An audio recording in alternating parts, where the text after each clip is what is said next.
It is such an honor today to have Rebecca Yeung on the podcast. Rebecca is rising from humble upbringings in rural China, but she has grown to be a top executive at FedEx, driving innovation and business transformation. As a leading influencer in the AI and logistics space, she frequently shares insights on AI and innovation at high-profile conferences like Reuters Momentum, Fortune, CES, HBS, MIT, TechCrunch Mobility, and World 50. In March 2024, Rebecca was recognized by Reuters Events as one of the top 20 trailblazing women in enterprise AI. And in 2023, she was recognized as one of the 19 Dress for Success worldwide honorees for driving positive social and economic changes. Rebecca joined two public boards in 2023, the Royal Caribbean Group and Columbus McKinnon, bringing to both her technology and innovation expertise and strategic perspective. She's also the author of What Rule? Think differently about success and cultivate a happy life. A book that inspires readers to challenge the status quo, dive deep, think differently, and chart their unique path to success. Rebecca, I'm so glad you're here. Thanks for being on the show. It's an honor to be on your show. Welcome to Catalytic Leadership, the podcast designed to help leaders intentionally grow and thrive. Here is your host, author, and leadership and executive coach, Dr. William Attaway. I would love to begin with you sharing a little bit of your story, Rebecca, with our listeners, particularly around your journey and your development as a leader. How did you get started? I think it depends on how much time you have. I think it's definitely a very unique art. I was born into the in the 70s and in the village, in rural China without running water or electricity. So it was a very humble beginning, and my parents were in different cities and they couldn't really take care of me. So I grew up with my aunt. I spent my 6 years really just meandering the nature, didn't have any early education. And I also had a diagnosed dyslexia. So when I started school finally, at age of 7, moved to Shanghai with my parents, I had the most challenging time. And it was very difficult in terms of fitting in the school, even getting good grades. But I guess all of that was miserable. Like literally was a failure. And I think I got my first inspiration in life is my mother at the age of 13. When I was 13, my mother put me aside, was like, in life, regardless how low you go, you actually have a choice. You can choose to do nothing and be miserable, or if you did not like to be miserable, you fight and for a different outcome. So that was my first life lesson. And since then I have been fighting, and I started to really had an unconventional path. I got very fascinated by English as language. Being dyslexic did not stop me from learning everything about English. And so I went to Fudan University, which is an elite college, in the early 90s to learn English, which was a time most Chinese people did not really speak English. And that opened up a different world for me, because that was a period when foreign companies all wanted to enter into the Chinese market. So guess what is the biggest asset? English. And additionally, it kind of opened the world for me. So I literally thought I wanted to realize my American dream. So 96, I pack up my belonging 2 suitcase with $100 in my pocket and a scholarship for MBA program. I flew half of the globe to the US. I was the only child, terrified my parents, but they let me go. And the rest was history. And I actually had an internship at FedEx. So 98, I started as a summer intern. Little did I know that 26 years later, I sit as a senior executive and in charge of innovation in the AI and robotics automation space. And so that's a little bit of life journey, but it's kind of really fascinating to think about all the kind of improbable path to success. I mean, it's almost like a Chinese Cinderella story, like going from like literally no tech, abject poverty to today as the leading expert in AI and robotics. It's just remarkable. And when you first shared your story with me, I was really blown away because here's somebody who, had so many things stacked against them. The dyslexia, the environment that you grew up in. I mean, no electricity and running water, these things that so many people just take for granted. And yet you had a mom who believed in you. You had parents who invested in you and who were willing to even put you on a plane to a place they'd never been so that you could pursue your dream. That is remarkable to me. Yeah, I mean, I sometimes I do look back into my life and thought, if you ask me to rewind 5 decades, would I ever imagine where I am today? The short answer is no. That's Mm. almost like improbable. And that's a reason I kind of just started to think about what are the, how I lead my life, how my career and the personal life kind of evolve over the time, and that's kind of lead me to write a book of key learnings because I feel extremely fortunate. I feel the opportunities, the people I met, and the kind of the different ways that all the different factors contributed to today's success. So I put them in the book to inspire the readers to really challenge the status quo, to really live to their full potential and not life is too short to live under other people's rules. And so I wrote the book like what rules, and to really have a systematic way of thinking about who you are, what are your passion, what are your strengths, what kind of opportunities you like to pursue, and how to pursue those, and how to push your limits, how to really integrate work and life. I mean, to me, it's not about just a balance, it's a choice, right? And in the end, how to really live for a happy life. And so I kind of really reflected back on my unconventional the kind of careers and to the success, and trying to pay it forward to inspire others to chart their unique path to success.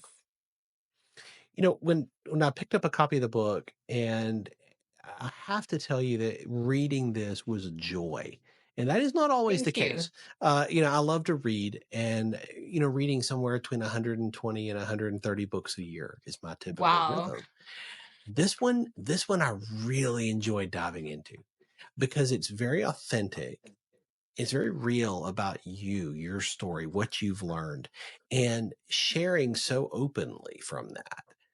And I could feel as I was reading it, your passion for other people to understand these things, your passion for them to understand, hey, you don't have to be trapped by the way you have been Hmm. thinking or the environment you have been in. You can choose to think differently about this. Is that's what I was feeling as I was reading it? Was that the heart that you were writing this with? Yeah, absolutely. And first of all, your words mean so much for me Oh, because writing a book was never easy, and it's yes, terrifying experience trying to it say is. who am I? Who would even read it? So for you to spend time to read it and to really like it, I appreciate it. And it's truly the book is written with a whole sense of love. And I Yes. wanted other people to do well. I want people to feel no matter where you are in your life, you can chart your path based on your Mhm. passion. It's not defined by title. It's not defined by money. It's not defined by social status. how to like break through a stage of being stuck, feeling stuck is really be truthful to yourself. So have the genuine dialogue, and just look into like in our life, like do we live a life for someone else? And so, or do we always listen to other people's critic? Like people tend to have a negative bias. If people tell you, William, you should do better this way, and you will be like spending all the time like just focusing on the weaknesses. And in my life, I kind of like at this age start to realize I did it based on my passion. I mean, I do everything based on my passion. I do everything based on like I try to leverage my strengths. I try to like get out of those kind of situation where I was disadvantaged by just being genuinely myself. So you're absolutely right. When I write this book, I want to tell the readers that just you can be genuinely you, and leverage your strengths, pursue the opportunities that's authentic, that's to you, and don't worry about like how other people are talking about you, because the conventional kind of rules, etc., sometimes can be the biggest constraints that you don't even realize. That's why I wrote in a way to encourage the readers to feel comfortable that you don't have to be that perfect person. You don't have to follow everybody else's rules, and you can literally just be yourself and think differently, challenge the conventional rules, and then live a happy and fulfilling life. I'm so glad that that's your takeaway. Oh, absolutely. That it came through so loud and clear. Not just through the words that you chose, though I could tell those were chosen intentionally, but through the story that you tell. To go from an intern at FedEx into a senior executive leader, and an expert in the field of AI and robotics. This is not something that you anticipated. This is not something that you saw coming. And yet it is such an illustration of this idea of thinking differently, of not allowing other people's thoughts or their opinions to be the constraints on your life. What was that like, that journey? Was it easy? Was it smooth? Was it just up and to the right? I mean, I think there are people who are thinking, how do you get from an intern to that level of leadership in such a relatively short time? I would consider that's like definitely not smooth, not even a conventional path. Like sometimes people think about career like steady. You do a few years, you be a manager, you be a director, you'll be a vice president and senior vice president. It's almost like you imagine a line that actually is more like Right. straight and upward, Straight right? up. Right. No, I mean my life. I mean, first of all, my 26 years, I would say it dim up into two chapters, like from a personal level, because I was literally flat for the first 11 years. I did not become a person managing a team until 2010. So that's like 11, 12 years into FedEx. And now I'm almost 40 years old by that time. By conventional wisdom, you would think that person is unsuccessful in career, right? And the reason I was flat is because I actually met my husband early on at FedEx, and I became a mother of two beautiful children. And I was thinking about that. For me, family is ultra important, and I can always pick up my career anytime, but I cannot reverse my kids' age. That's right. I mean, so that was a choice I made early on, was I want to be the best mother to my two beautiful children. So I intentionally didn't really take on the manager's job because I knew it would take up a lot of my time. So what I did was learning a lot about business. So it's like you saw the picture of bamboo on the cover. It's because for bamboo to grow, they spend like 3-4 years didn't grow much. Like they were growing roots. So I was growing my deep roots about learning the business. But at the same time, I focus a lot on being the best mother for my children. So I I did not really take on people manager job until my kids are pretty independent and my husband is helping. So that's why my first chapter was flat. And then because I built up all the knowledge about business, about operations, about marketing, about customer service, international regulations, like technology, etc., I had such a strong base coming in. And then my next chapter, the kind of since 2010 was like really aligned, like going up because I quickly, once I became a manager, I quickly became a director within 6 months. And then 4.5 years later, I became a vice president. And then also, like almost 5, 6 years later, I become senior executives in charge of innovation. So what I actually experience is most unconventional because for a lot of women, I think their struggle is work-life balance. And to me, it's different seasons of life have different Yes. focus. So for the season when my children were little, I literally wanted to spend it all the time. So now today I have a beautiful family. While being as a senior executive, I have a wonderful family and I'm very proud of my kids. We're super close. And I think it was an early investment of time. But that's why my first chapter at FedEx, I was like, I focus a lot on family, and the next chapter, second half, like I focus a lot on careers. And it's just, I mean, that's what I sort of, it's also thinking differently, right? Thinking That's right. differently about, and the choice I make here is what I can afford to lose, what I cannot afford to lose. There's so much wisdom in that, Rebecca. And I think the prioritization that you placed on your family, on your children, like that is so important. And I hope everyone listening understands this is not something that just accidentally happened.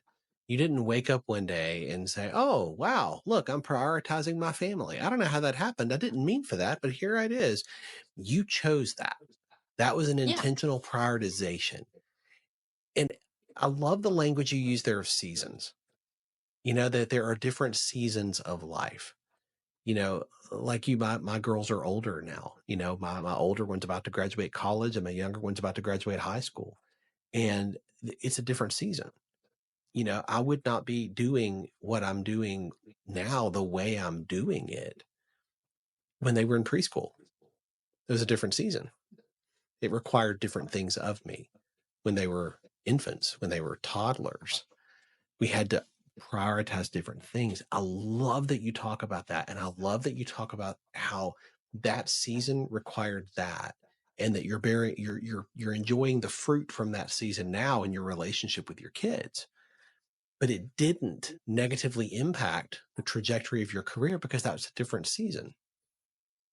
Yeah, absolutely. And also, to me, it's also about continuous learning in life Yes. and understand your strengths, right? So my strengths is the intellectual curiosity and the strategic thinking and the creativity, futuristic, etc.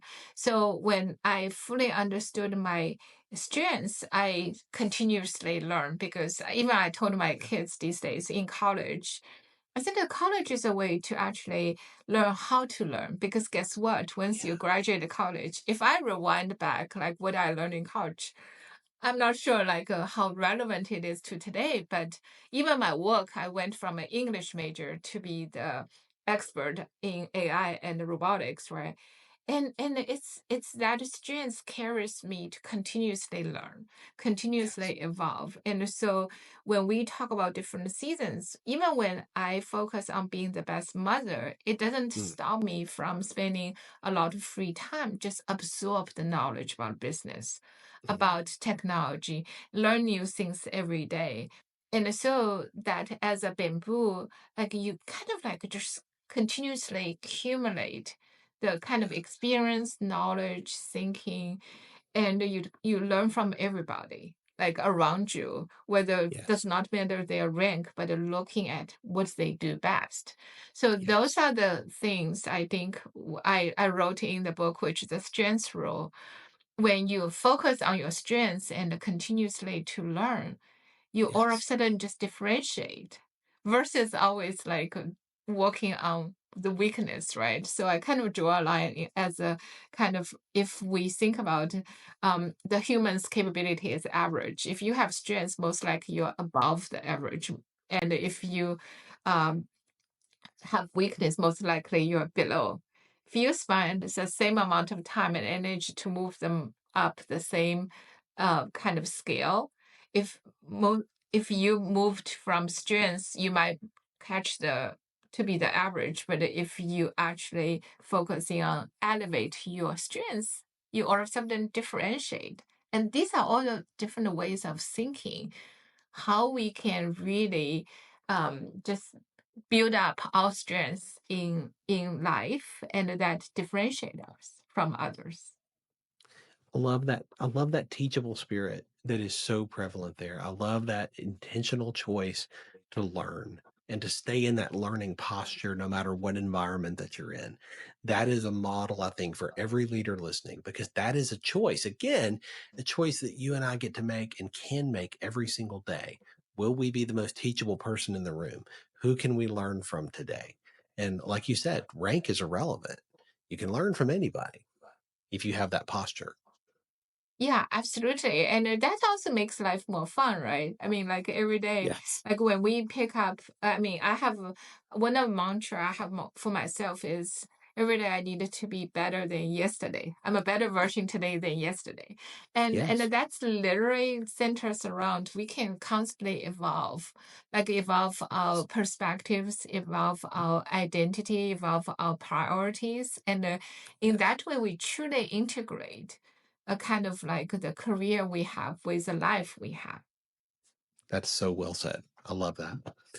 So let me ask you this. Like, your team needs you to lead at a higher level today than they did 5 years ago. And 5 years from now, that same thing is going to be true. And this is true in every environment you lead in, whether it's at FedEx or whether it's on one of the boards that you serve. How are you continuing to level up in your leadership? How are you continuing to develop the skills that your team and the organizations you serve are going to need you to have in the coming years? So I think that's a great question. Like that, as a leader, that's the most important question is how do you lead? How do you actually evolve yourself? I would say how I lead is, first of all, be clear what is a leader for, right? So what defines a good leader?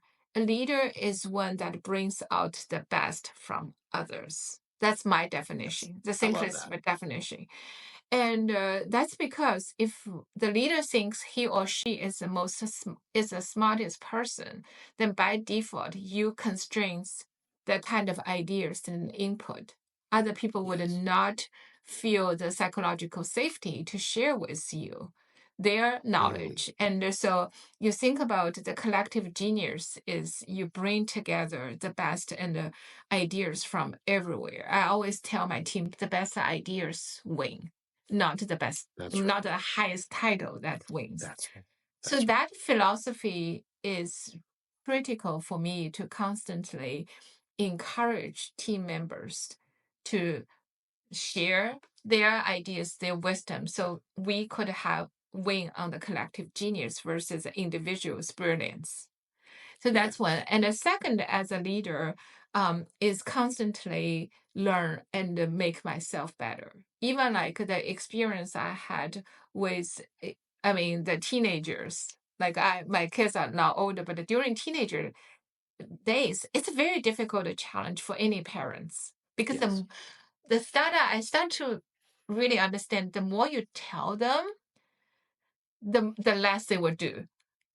So it's almost It's like to true. the degree you need to tell them the opposite, then they would do exactly what That's you good. like do, right?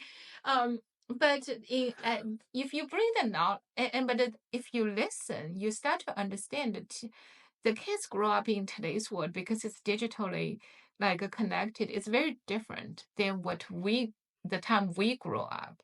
So that taught me to listen more rather than Mhm. tell them more. So as a leader, if you take what we learned from the kind of dealing with teenagers to gain their respect, to making sure they do things. It's a very important lesson that you're not telling your team what to do, but rather you listen and empower them and encourage them to do things. When you win their heart, you have the best outcome from the team.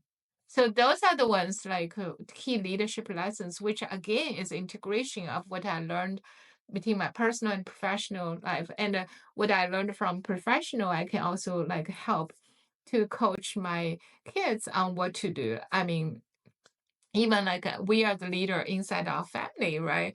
We all want our kids to be their best, but I also learned from work is don't be the helicopter parents. Because right. the more you control, the less they feel the freedom to do things. So they don't make their own decisions. Same as at work, if you're the one to give command all the time, literally you take away the kind of discretionary effort from the team members, because it was like whatever you want to do, we will just get it done, right? So instead, if you inspire them to do their best, you get the best outcome, and the two are intermingle with each other. So being a better, like the one like dealing with my teenager daughters made me a better leader at work. So I'm better listening and watching how team members like grow by empowering them also make me at home avoid being a helicopter parent. That's so good. I love that. I think that's so helpful. I was talking to a coaching client last week about this, and I taught him a question that I think is so helpful for us as leaders when we're trying to help the people that we lead. I said, instead of being the answer person that, they always come to you with a question, what do you think about this? What should I do here? What about this? And you always give the answer. That's the temptation. And there's a little bit of ego that gets, scratched there when it's like, oh yeah, I know the answer and I'll give you the answer. I said, instead of that, ask them, what do you think? Mm-hmm. What do you think? Spin it around. Help them learn to get on the solution side of the problem. You know where I learned that? With my kids, just like you're describing, Yeah. right? This idea of helping them to think. Don't just be the answer. Don't be the oracle at Delphi that's just always giving out the answer. No. Help them learn to develop that ability to get on the solution side of a problem. Yeah, it's I like love that. instead of giving people the fish, teach them how to fish. Yes, Same like on both sides. Work exactly or right. at home. Exactly right. You're always in a learning posture, and that's so evident in our conversations that we've had. It's evident from the book that you've written. Is there a book that has made a big difference in your journey, the one that's influenced you, that you would recommend to the leaders who are listening? Hey, if you haven't read this, check this one out. I think I have a couple of books was my favorite. One is I think it's Essentialism. I think I actually have it here. Greg McEwen. Yeah, I love that book. And I also have I'm sorry, I'm actually looking at my bookcase. Like I also have Psychology on Money. It's funny. Like it's not necessarily a leadership book, but it talks about the fundamentals about how you view money, what is the value of money, which I encourage people to actually read it. It's very fascinating. Like when we think about in our life, all of us want to be successful, and that's what truly like how you define success. You have to have a certain level of financial independence. So that book teaches a lot about how a regular person can build the financial independence. And I also have one, Adam Grant. I think it's the name kind of like skipped me. I think it's Think Again. Think Again. Exactly. That's a great book. Yeah. So Think Again, Essentialism, and the Psychology of Money, I would just think is my 3 top books. I love that. Well, I have not read the last one, so I'm going to check that one out. Thank you. Yeah. Rebecca, this has been a conversation I could continue with for the next hour. I'm so grateful to you for sharing so much of your wisdom, not just today in our conversation, but also through your writing. I'm going to challenge everyone listening to pick up a copy of your book. We're going to have a link to that in the show notes. If people want to stay connected to you, and I'm sure they will, and continue to learn from you, what is the best way for them to do that? I think LinkedIn is the best way. Like, just follow me on LinkedIn and or reach out. Perfect. We will have a link to your LinkedIn profile in the show notes as well. Thank you for your generosity today in sharing so open-handedly from what you've learned so far. And I can't wait to see what's going to be next in your journey and where you're going to continue to go from here, because I think your best is yet to come. Yeah, thank you, William. And it's such a pleasure to be on your show. I hope your podcast will continue to be hugely successful and also like inspire people to learn great things. Thank you so much. Thanks for joining me for this episode today. As we wrap up, I'd love for you to do two things. First, subscribe to this podcast so you don't miss an episode. And if you find value here, I'd love it if you would rate it and review it. That really does make a difference in helping other people to discover this podcast. Second, if you don't have a copy of my newest book, Catalytic Leadership, I'd love to put a copy in your hands. If you go to catalyticleadershipbook.com, you can get a copy for free. Just pay the shipping so I can get it to you, and we'll get one right out. My goal is to put this into the hands of as many leaders as possible. This book captures principles that I've learned in 20 plus years of coaching leaders in the entrepreneurial space, in business, government, nonprofits, education, and the local church. You can also connect with me on LinkedIn to keep up with what I'm currently learning and thinking about. And if you're ready to take a next step with a coach to help you intentionally grow and thrive as a leader, I'd be honored to help you. Just go to catalyticleadership.net to book a call with me. Stay tuned for our next episode next week. Until then, as always, leaders, choose to be catalytic. Thanks for listening to Catalytic Leadership with Dr. William Attaway. Be sure to subscribe wherever you listen to podcasts so you don't miss the next episode. Want more? Go to catalyticleadership.net.